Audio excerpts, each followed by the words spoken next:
Are your protective styles the extra hair extensions that you use to put in your protective styles, the oils that you use, the butters, the greases that you saturate over the scalp?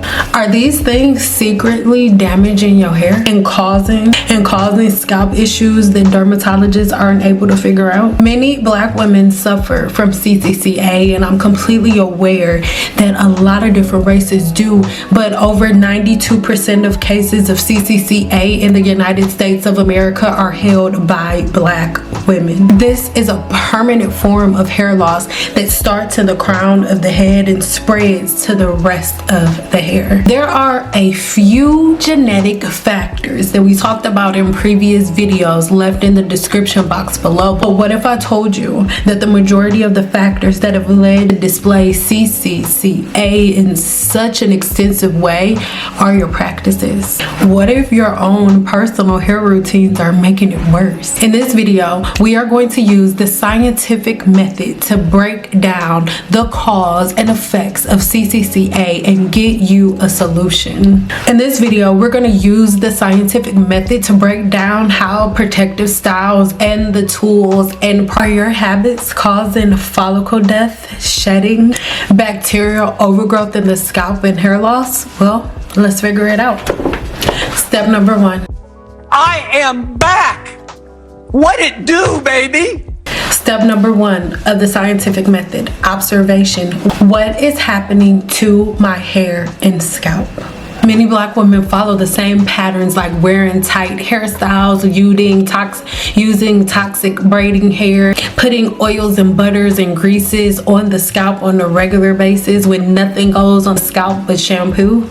You'll even argue and wildly debate about the fact that the scalp needs oil, even though it has been scientifically proven that the scalp makes its own oil. Most experience tenderness to the scalp, burning, intense itching, and so many other things when following the cultural practices of your time. Dermatologists are seeing an increase in cases of Ccca, but what could be our problem? Could our patterns and routines be the actual problem? It's time for the observation. Number 2, the question: what's causing Ccca?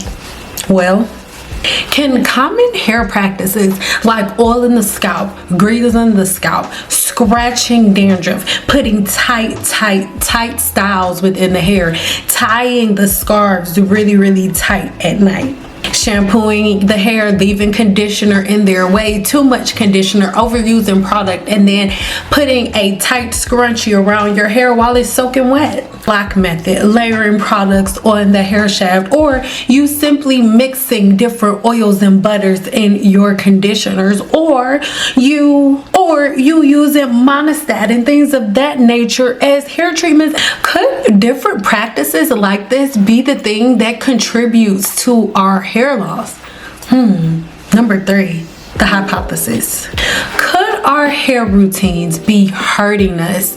This is our hypothesis and our question. This is what we're going to do the research to prove yay or nay.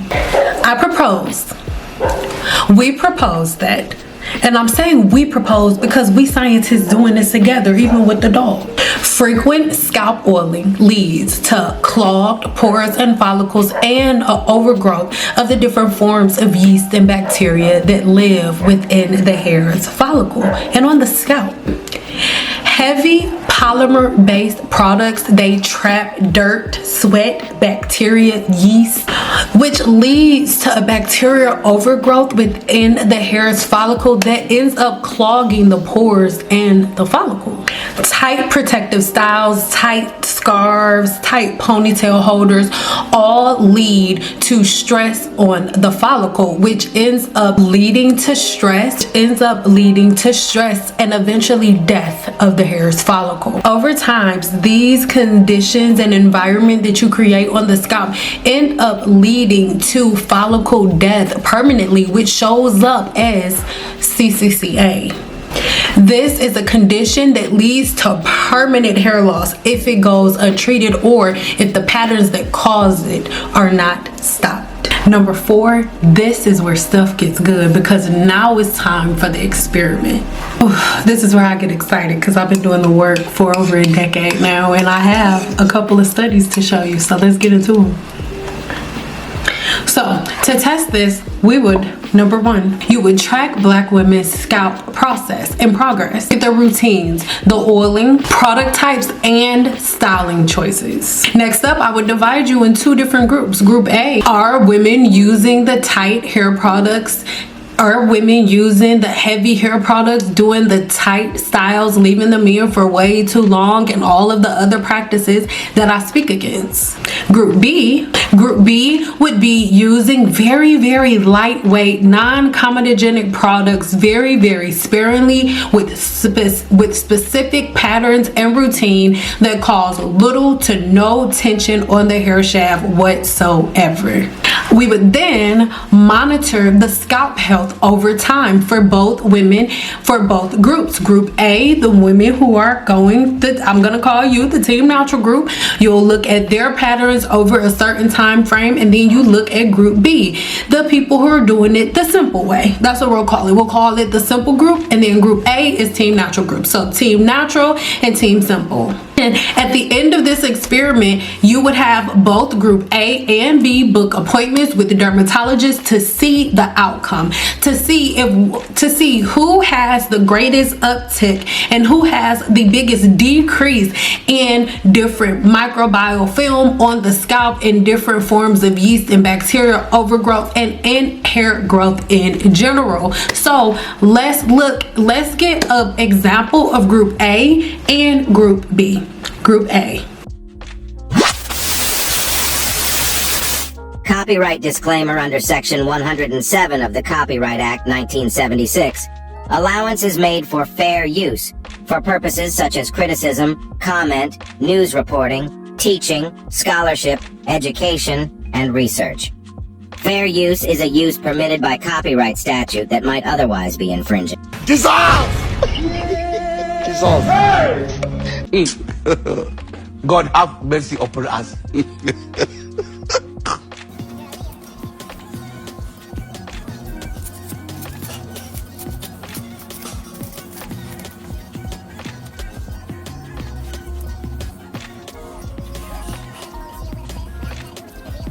I booked a braided bob, and this is what I asked for, and this is what I ended up leaving with. I know the edges aren't dramatic enough, but there's something else that's off. I just can't put my finger on it. Either way, I'm gonna fix it because I know I can make it look better than this. I started off with taking out the front because I wanted the edges to be way more dramatic than they are. I'm not sure why my scalp was so itchy, but scratching it with the comb definitely felt really good. Taking these braids out took way longer than I expected, so I just put my edges to the side and decided to just do 2 braids. Good thing the braids really didn't take too long at all, so I just knocked those out the way, and then I just started on my edges. I'm realizing that I'm the only person that knows what I mean by dramatic edges, because every time I go to a stylist, they never leave out enough edges. So I might just start doing my own hair because I'm tired of being disappointed every time I see the outcome of my hair. Like, am I asking for too much? I really don't think that I am. Maybe I need to start bringing a picture and showing what I mean by dramatic edges. But this is how I fix my hair. I really like how it turned out. Very fluffy, very cute. She's back.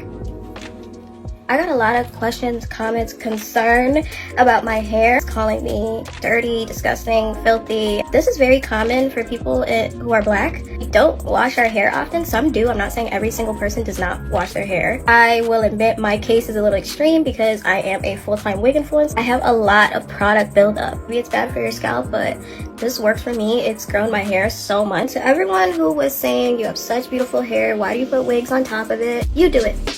You do it then. The fact that this isn't even my whole head of hair is insane. Does it smell? The infamous question I've been getting. No, it actually doesn't. I know it looks like it would probably smell disgusting, but it doesn't. I'm done with the unbraiding. How much hair I shed. Keep in mind I have not detangled, so it's going to be a whole lot more. This is just the fallout from like unbraiding. I just finished washing and blow drying my hair. This is my hair. Scalp is clean, it is strong, healthy, detangled, and I'm about to get it right braided up again. Keep my braids in for another 3 to 4 months. Y'all, I'm literally crying about my hair. Like, it gets so frustrating. If you're natural, Like, I literally had to take a breather. Like, why can't my hair... I'm okay, I'm fine. My man is waiting on me, so I gotta go. Didn't know what else to do. I'm ready. No, you ain't. As someone who has 4C hair, when it's at a certain length, it is so hard to manage. Like, my hair is at this awkward length where, like, it's not short, but it's not long. Here, I'll put up a picture when I did a twist out. Psych, I don't have it because I never take pictures in my 4C hair. Like, for some reason, I can never just, like, post a thirst trap or a video of myself in general with my 4C hair, which is why I have not been posting. And it makes me mad because I know subconsciously it's because if I posted myself and looked at myself in the camera, I will literally just start spewing negativity about how shitty my hair looks. And it's like, I can't wait to get my hair done. And I'm waiting to get my hair done because subconsciously in the back of my head, people are always asking me, oh, when's your next hairstyle? When's your next hairstyle? What if this is my next hairstyle? What if this is how I want to wear my hair? But no, like, literally went to work today and my coworker was like, oh, why is your hair so fucking nappy? And then there was another time I came in with my natural hair and he was just like, oh, why does your hair look like that? Or literally my coworker who's not black, she was kind of just like, oh, like, what are you getting done to your hair next?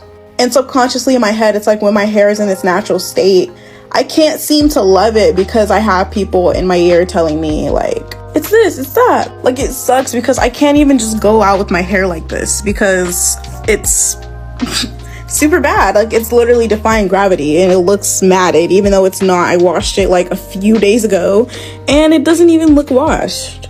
But people with like 2A, 3A, like, they can just wear their hair out and it'll just fall to their shoulders.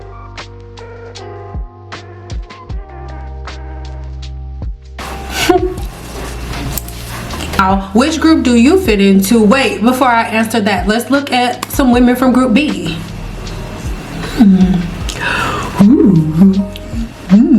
Number 5 is going to be data collection. What did we find? Women in group A at the end of this testing period are still shopping for different hair products, are still trying to figure out what routine they're gonna have. They are now at the part of scalp inflammation, clogged scalp, the beginning stages of Ccca, folliculitis, dandruff, seborrheic dermatitis, alopecia areata, telogen effluvium, anogen effluvium, and so many other scalp disorders that follow these different practices. Because all of these different practices that you guys group into one pocket, they create a overflux of issues that all manifest at the same time.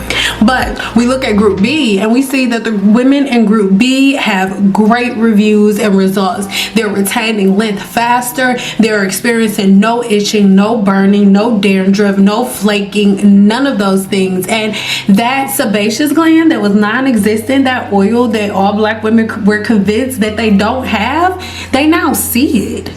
Like, and it's shocking. Step 6 is going to be the analysis. What does the science tell us? Too much oil and product buildup on the scalp leads to the non-existent level of sebum production, which leads to an overgrowth of yeast and bacteria on the scalp and so many other things that end up being the trigger for the inflammation that leads to the Ccca in the first place. Because remember, for you to have something, you have to break all of the layers down, and the layers always start with the bottom layer being that trigger. The trigger is the oiling, the greasing, the tight styles, the not shampooing the hair properly or often enough, and the lack of proper patterns and routines, right? By you taking on all of these things, you trigger inflammation, and the inflammation leads to the weakening of the hair follicle, which in the long term leads to that hair follicle just not producing hair at all, no matter what you do.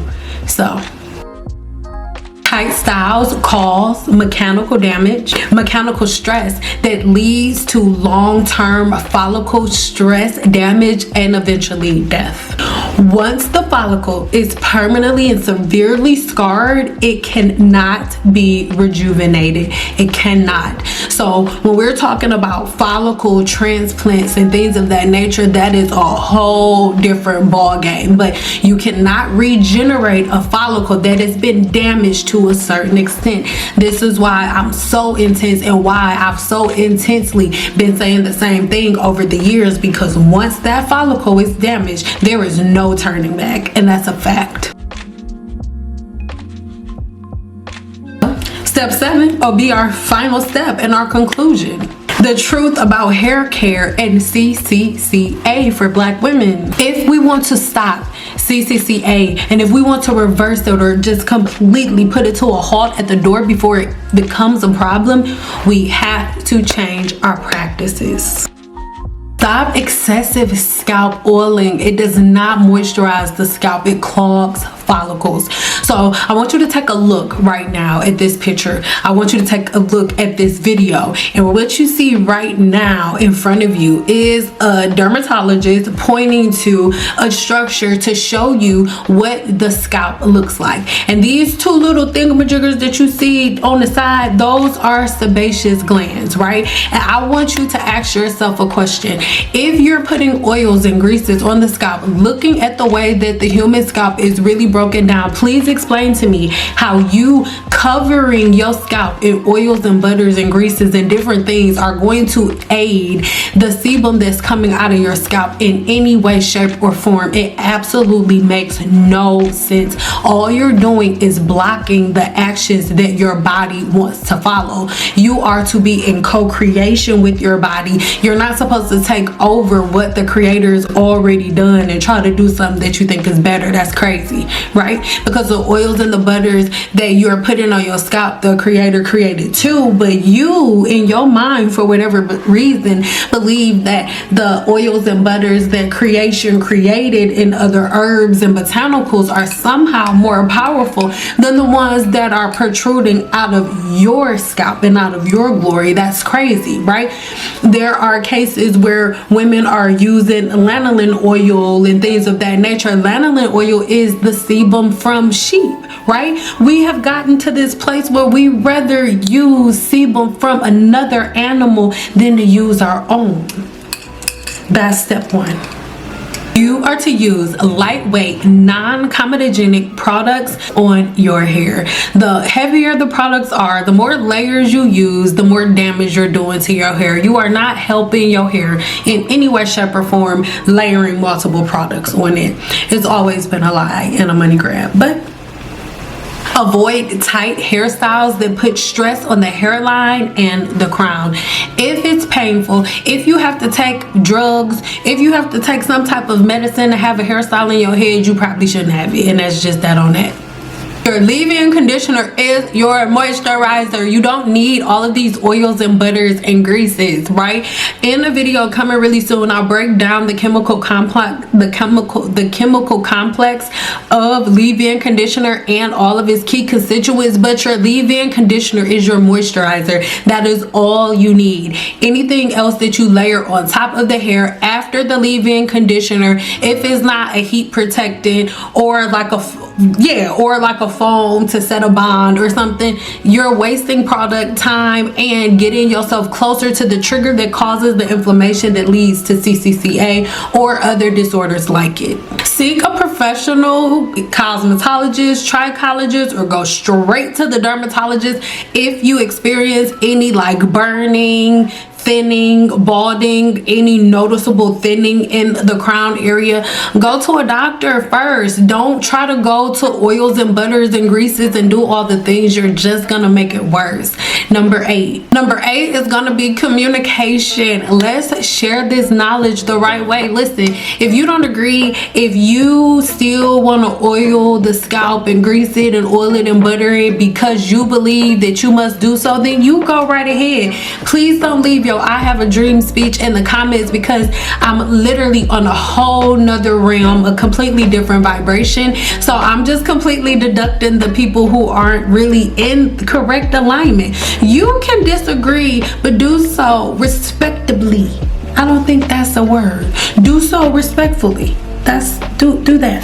This year and moving forward, I am not interested in debating anyone, nor am I interested in conversations that hold no merit or value. So if you're gonna leave a comment about the fact that you still need to oil the hair, your comment will be deleted, unless with your comment you can explain to me how the oil that you're putting on your scalp is more powerful than the oil or than the sebum oil/wax that is being produced within your scalp sebaceous gland right now. If you can't give me something to let me know how the oils that you're putting on the scalp and the grease you're putting on the scalp is more powerful than the sebum that your body's producing, then I really don't want to hear it, because it's non-existent, right? A lot of people are really confused. They think that a debate is just opinions and to argue. No, we're going back and forth with factual proven information. If you don't have any factual proven information, then I am not interested. We need to talk about protecting the hair shaft before it's too late. Spread this knowledge, because it was not a problem for people to spread, you know, putting rice nipple juice in their hair to fart 14 times. It wasn't hard for y'all to spread monostat in the hair, for y'all to spread pickle juice. It wasn't hard for y'all to spread urine, using urine for the hair. None of these things were hard. So let's make this something. What's wrong? My husband's childish.